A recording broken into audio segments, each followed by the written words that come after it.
Triple H is back, and while this is mostly so he can have his WrestleMania program with Seth Rollins, there's an opportunity once WrestleMania is over to keep the game around and get some other people over in the process.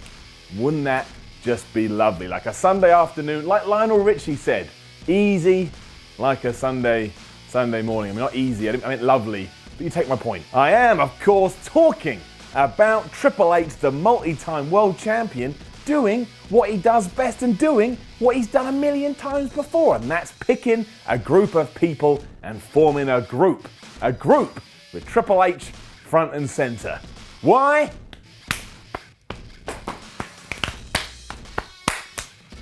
That's all I've got. Here's why.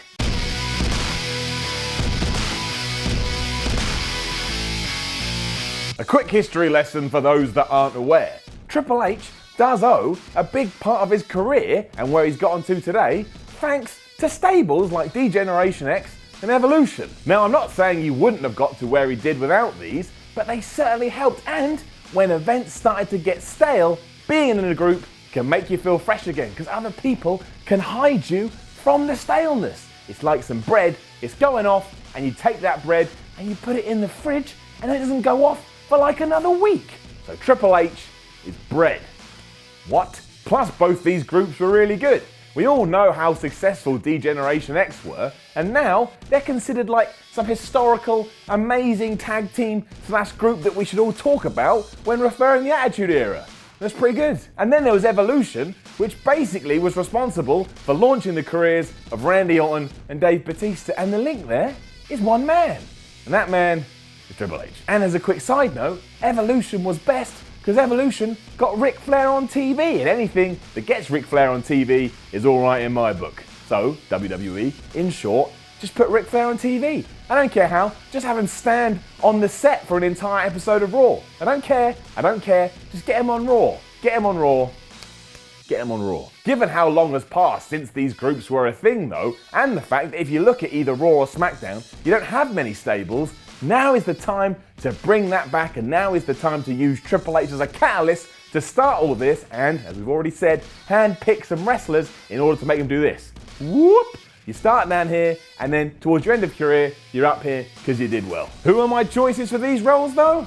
Well, we're going to break them down. The first, obviously, is Samoa Joe. Ever since he debuted on Raw a few weeks ago, he's come across like an absolute monster, and if you're going to take Samoa Joe and make something of him, he should come across like an absolute monster. That's what he's good at, and he's been good at that for about 57 years. So right now, if you're going to tune into that TV show, you're going to be like, oh my gosh, that dude, the Samoan guy, is like an unhinged beast. The problem, though, comes in the form of the feuds he's about to have. Absolutely fine taking on Sami Zayn, but Sami Zayn isn't exactly a main event player, and once that's over, where does he go next? The best way to keep him feeling special and the best way to keep him feeling important is to have him in this mythical group I've made up and make sure that association with Triple H continues. Whether you like him or not, that relationship is only going to help Joe, because no group featuring Triple H is going to be treated as curtain jerkers. They're going to be the focus of the show, and if Joe is the focus on the show, everyone's going to be talking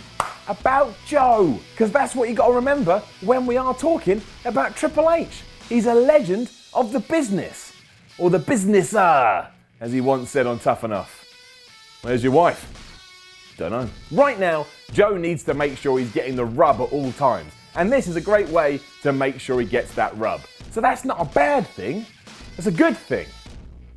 Next, we move on to Kevin Owens. As sad as it makes me to say it, I don't think coming out of Fastlane, he's going to be the Universal Champion anymore. I mean, I could be wrong, but if I were to give you £100,000 right now and say, hey, go put a bet on Fastlane, I know you're betting on Goldberg. Now, this isn't the end of the world, as long as WWE are looking into the future and thinking, how do we keep KO strong after he drops the championship? The best way to circumvent any issues like this is to throw him in this faction as well. And me just saying that makes my brain happy. In my head, I can actually feel my brain smiling, because think about it.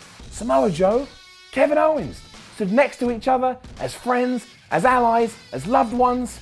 Yes, you'd have to expect this group would be involved in major angles every week and be involved in major beatdowns, which means every week Kevin Owens is going to go out there and beat the shit out of somebody. Then it doesn't even matter that he lost his title. He could even use the title loss to make him more aggressive and more mad. So when he is beating someone down, you're like, oh my gosh, someone needs to stop that crazy, crazy pro wrestler. He's mad.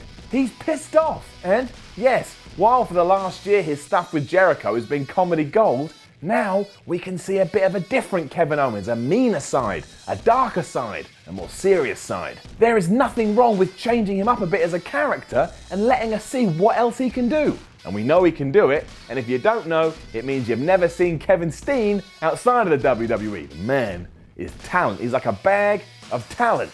A talent bag. He can come across like a bigger threat, gain some steam, and then who knows? Maybe he climbs his way back to be in the title picture and wins the Universal Championship again. As far as I'm concerned, Kevin Owens can win as many titles as he wants. Kevin Owens is awesome. Which brings us to the last selection of the video and the last member of this fictional group that I'm making up as we speak. Gonna give you a few seconds to think about it. Shout out your answer at the YouTube screen like a crazy person. Who you got? Who you want? Who is deserving of this honor? Frankly, it doesn't matter what you're saying because I can't hear you. This isn't live. I've recorded this and then it's been put up on the internet. Anyway, the answer is Charlotte. For me, right now, Charlotte is one of the best heels on the roster. It comes across like she actually believes her own hype, and when she cuts a promo, she can verbally rip someone in two, takes her hand, shoves it into their stomach, and rips out their soul. And she's awesome in the ring, and will probably be women's champ again soon. She may even be women's champ again now, because that belt jumps around like a cricket. Ridiculous. Anyway, the point is, her future is so bright right now, I've had to go away and put on some sunglasses to shade myself from how bright her future is. It also adds something different to the group because in many cases, stables such as this usually stick to one gender. It's not always the case, but making sure you don't do that instantly makes it more interesting. Which brings us to the most important point. She's a flare. She's a flare. She's a flare. Which means there's already a great inbuilt story which can juxtapose what came before with Evolution. Last time around, Flair was the skilled veteran who was playing out his last days, and now the Flair is going to be the young up-and-comer who has everything to earn and everything to win. And Triple H can get well off on that because he can then play the part of the nature boy and be like the teacher, the wise old dude that gets him in with his arms, gives him a hug and like, come on team, I've got your back. That is depth right there. Lovely, lovely depth. It's so deep you can take your clothes off and go swimming in it. Make sure you wear goggles. That's also a damn good array of people. Triple H, Charlotte, Kevin Owens, Samoa Joe. Just picture that image in your mind. Looks good, right? Getting you excited. Everything is getting exciting up in here. If nothing else, WWE needs something coming out of WrestleMania, and all of this is something new, and we can make up-and-coming superstars feel important, feel like they mean something, and give them a direction as opposed to just running around with their pants off. For my money, this is a great way to do it, and Triple H doesn't even need to be on TV every week. I know he's busy, I know he's got NXT to deal with and taking jets all over the place, but that's not an issue. Just remind everyone they're a team and you're laughing.